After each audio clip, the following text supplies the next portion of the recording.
आज हम पुनः उसी क्लास को आगे बढ़ाते हुए दूसरा टॉपिक पे बात करेंगे। उसी टॉपिक का दूसरा भाग, परिमेय और अपरिमेय संख्याओं के बीच का संबंध। हमने परिमेय और परिमेय संख्याओं के बीच का संबंध के बारे में जाना, फिर परिमेय और अपरिमेय के बीच का संबंध जाना। आज हम परिमेय और अपरिमेय के बीच का संबंध के बारे में जानेंगे। आइए जानते हैं। 1 नंबर,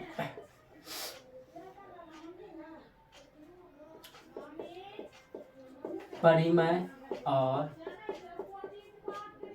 अपरिमेय संख्याओं का योगफल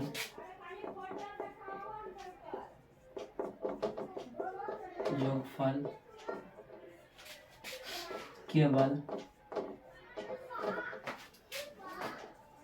अपरिमेय संख्या होती है।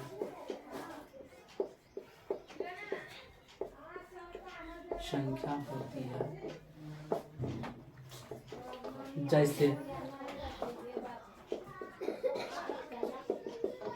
2 एक परिमेय संख्या है, 2 एक परिमेय संख्या है और √3 एक अपरिमेय संख्या है।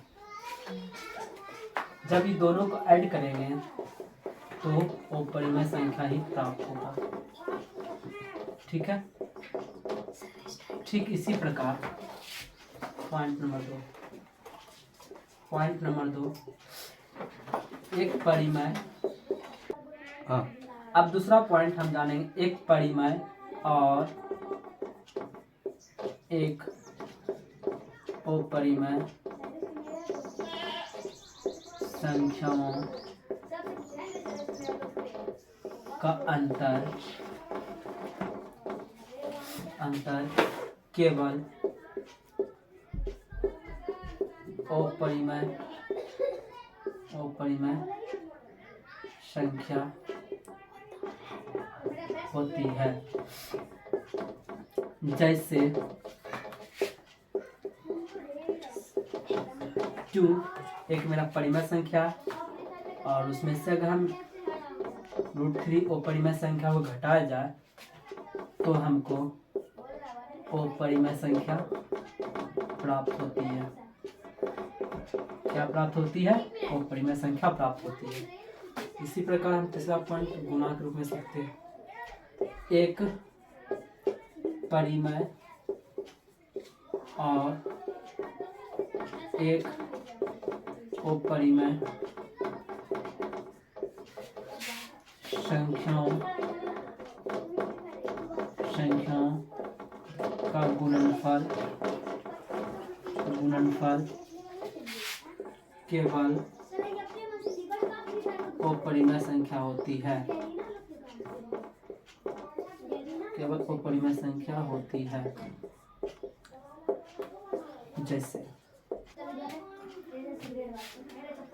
जैसे 3 मेरा क्या है? परिमेय संख्या और √3 क्या मेरा अपरिमेय संख्या। जब ये दोनों को हम मल्टीप्लाई करेंगे तो 3 √3 हो जाएगा और ये मेरा क्या है?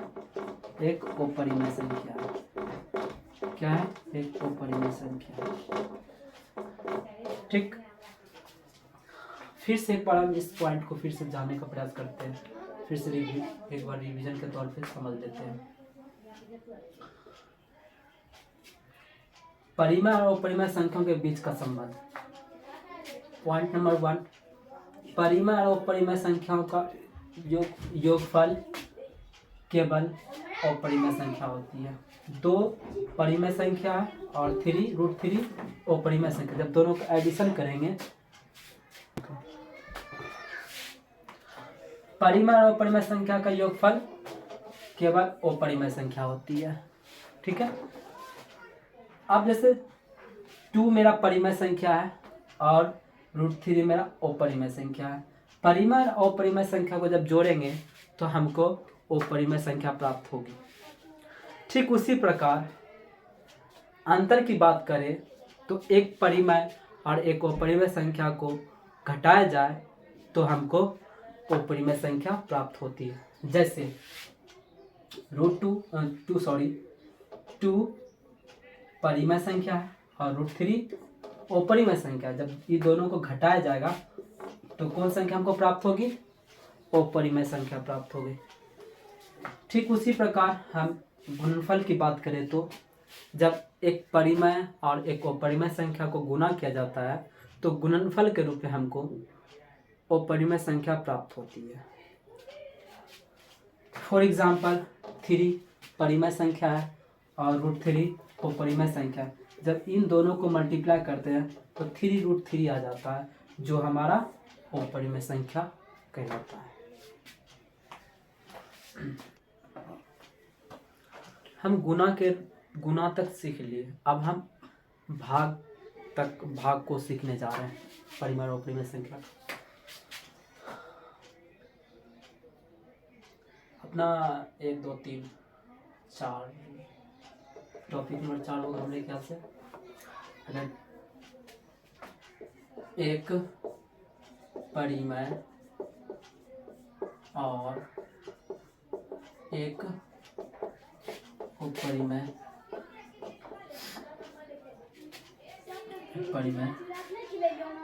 संख्या का भागफल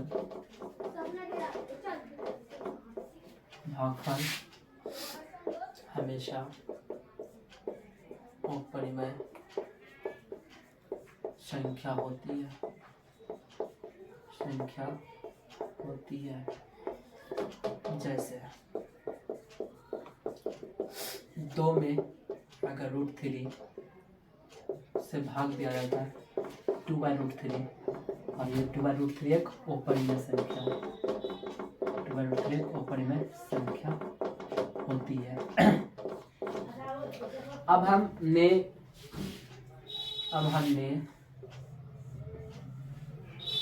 परिमेय और परिमेय के बीच का संबंध सीखा। उसके बाद हमने परिमेय और अपरिमेय के बीच का संबंध सीखा और आज मैं परिमेय और अपरिमेय संख्याओं के बीच का संबंध भी जाना। अब हम इस पर आधारित चैप्टर पे आऊँगा और उसके बाद में सवाल कराऊंगा।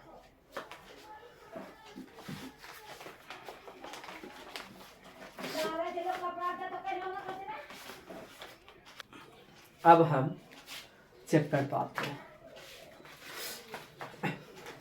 चैप्टर में प्रश्नावली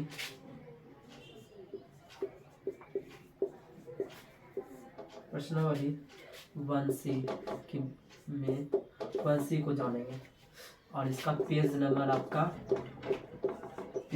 जो है आपका N22 है।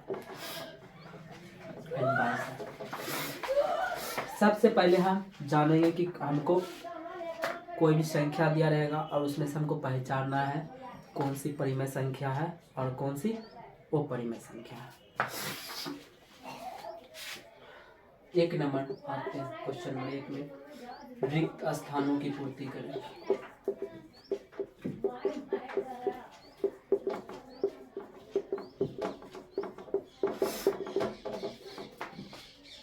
एक नंबर दिया हुआ है √15 एक डैश संख्या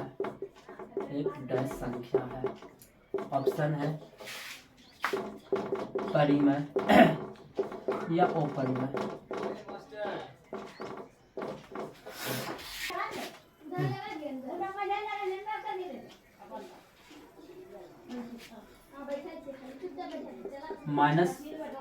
-√2 बटा √3 एक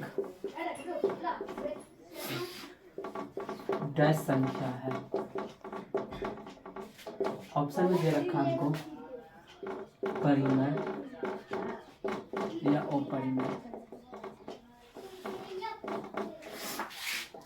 क्वेश्चन नंबर 3 आते हैं +√11 एक डैश संख्या। ऑप्शन है अपरिमेय या परिमेय।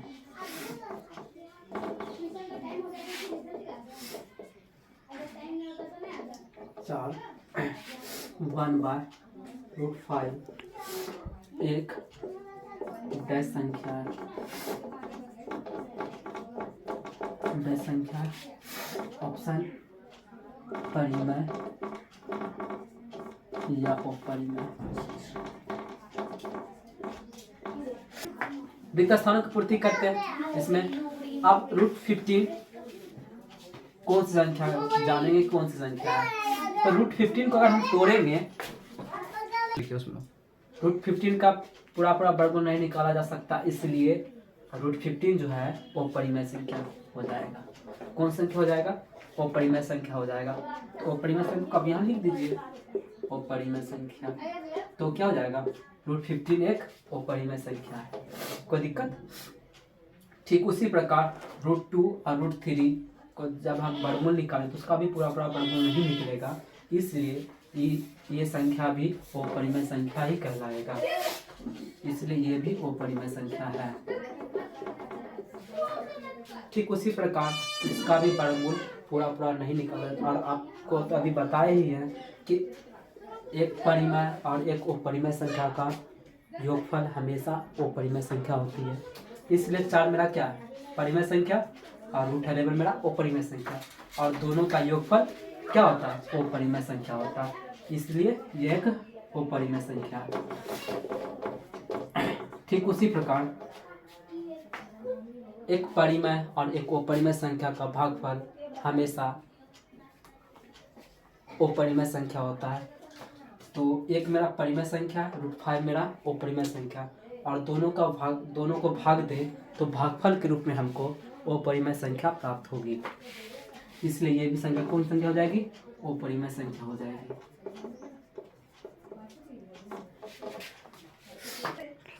और क्वेश्चन नंबर 1 का लास्ट क्वेश्चन देखेंगे, जो कि मेरा क्वेश्चन नंबर 5 रिक्त स्थानों की पूर्ति करेगा। उसका लास्ट क्वेश्चन बच गया, तो उसको आज हम देख लेते हैं। अभी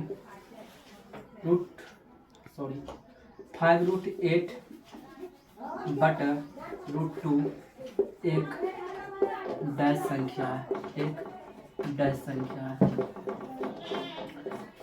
ऑप्शन दे रखा है हमको परिमेय या अपरिमेय। ठीक है, अब इसमें हमको सबसे पहले इस √8 को तोड़ना पड़ेगा, यानी कि खंडन करना पड़ेगा। तो सबसे पहले खंडन कर लेते हैं √8 का। √8 का जब खंडन करें तो √2 में 2 आ जाएगा, और आपको पता है कि वर्गमूल में से 2 में से 1 बाहर आती है, तो 2 में से एक 2 बाहर आ जाएगा, एक √2 अंदर बचेगा, और इसको हम √8 के जगह रख सकते हैं आसानी से। 5√8 बटा √2, जब √8 के जगह हम कितना रख सकते हैं? 2 रख सकते हैं, और ये √2 बटा हमें है, √2 से √2 कैंसिल हो गया, और सॉल्व करके हमको 5 × 2 आया, और 5 × 2 को मल्टीप्लाई करें तो 10, जो कि मेरा एक परिमेय संख्या है। जो क्या है? मेरा एक परिमेय संख्या, इसलिए ये संख्या मेरा क्या है? परिमेय संख्या है। तो यहाँ हम परिमेय संख्या लिख देते हैं। आज के वीडियो में इतना ही जानेंगे, फिर नेक्स्ट क्वेश्चन नेक्स्ट क्लास में सीखेंगे।